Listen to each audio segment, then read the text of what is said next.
नमस्कार विद्यार्थी मित्रों, आज हम हिंदी सुलभ भर्ती कक्षा 8वीं का पाठ 4 देखेंगे।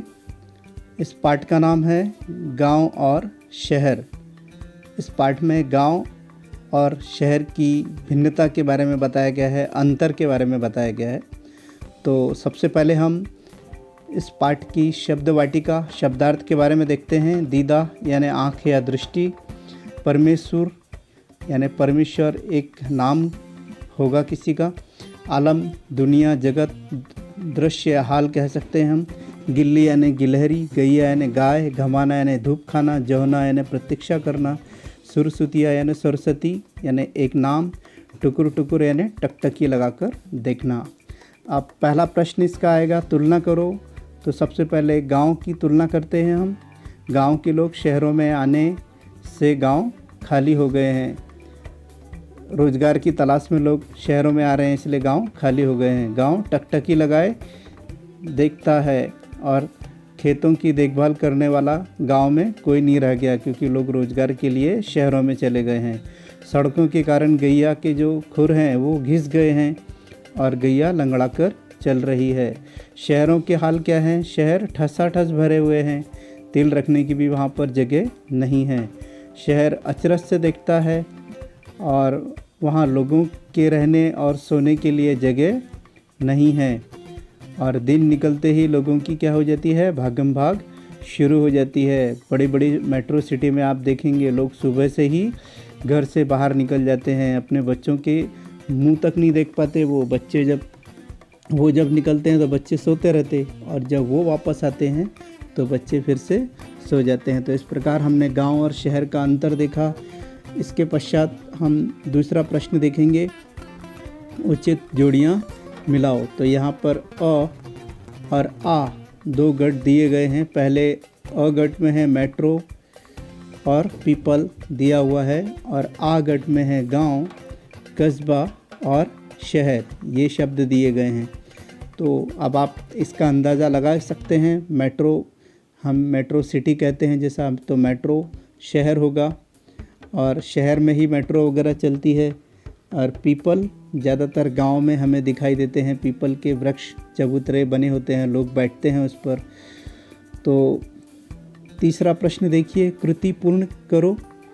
आपको क्या कृति पूर्ण करना है? गांव का देखना किस प्रकार से है ये आप पाठ में पढ़ चुके हैं, आपको मालूम ही है गांव कैसा दिखता है। गांव टुकुर टुकुर देखता है, यानी टकटकी लगाकर देखता है। दूसरा है शहर का देखना किस प्रकार का होगा? तो शहर दीदे फाड़कर देखता है। दीदे फाड़ना बोलो तो आंखें फाड़कर देखना। एक यूपी की जो देशी भाषा है वहाँ पर आँखों को दीदे कहा जाता है। तो दीदे फाड़कर देखना यानी आश्चर्यचकित रूप से देखना। इसके बाद हम देखेंगे अगला क्वेश्चन, एक शब्द में उत्तर लिखो। तो लंगड़ाकर चलने वाली कौन है? लंगड़ाकर चलने वाली गैया है, इसे हम गाय भी कह सकते हैं। और पत्ते झरा हुआ वृक्ष कौन सा है? पीपल। पीपल के ही पत्ते झड़ चुके हैं गांव में। और बदले से लगते हैं कौन? सुर बदले बदले से लगते हैं। और जहाँ पर तिल रखने की भी जगह नहीं है वह होगा शहर। तो यहाँ पर कवि ने पत्ते झरा हुआ वृक्ष पीपल को कहा है, लेकिन जिस प्रकार से पीपल के पत्ते झड़ जाते हैं उसी प्रकार से एक उदाहरण पीपल का ज़रूर दिया है।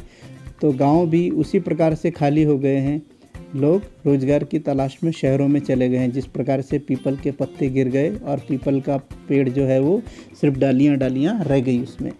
अगला प्रश्न देखिए, भाषा बिंदु का विलोम जो शब्द है उसे हम विरुद्धार्थी शब्द भी कहते हैं।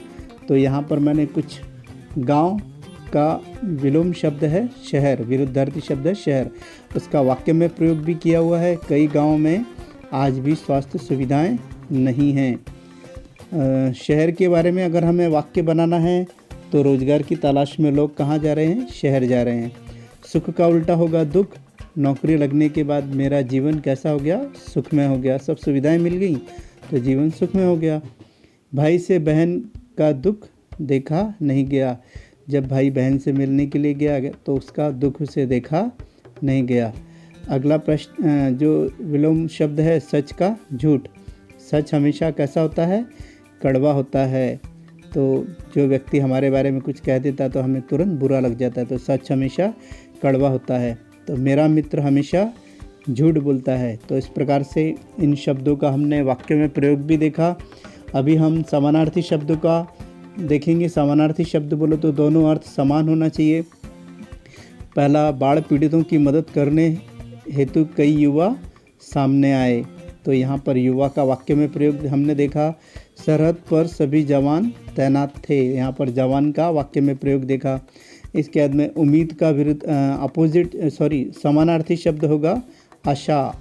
तो दोनों का अर्थ एक जैसा है। आशा यानी उम्मीद, उम्मीद यानी आशा। मुझे परीक्षा में उम्मीद से अधिक अच्छे अंक प्राप्त हुए, यानी जितनी उम्मीद थी उससे अधिक अंक प्राप्त हुए, जितनी उम्मीद थी। और डॉक्टर के जवाब से मरीज को बीमारी अच्छी होने की आशा नज़र आई। उसे लगा था कि मेरी बीमारी अच्छी नहीं होगी, लेकिन जब डॉक्टर ने जवाब दिया नहीं तो हमारी बीमारी अच्छी हो सकती है, तो उसे आशा की किरण नज़र आई। तो बच्चों, ये वीडियो यदि आपको अच्छा लगा तो इसे लाइक करो, शेयर करो, अपने मित्रों को शेयर करो। और यदि आप हमारे चैनल पर नए हैं तो सब्सक्राइब करो, ताकि आने वाले जो वीडियो हैं उनकी लिंक आप तक तुरंत पहुंच सके। तो बच्चों, मिलते हैं हम अगले वीडियो में। धन्यवाद।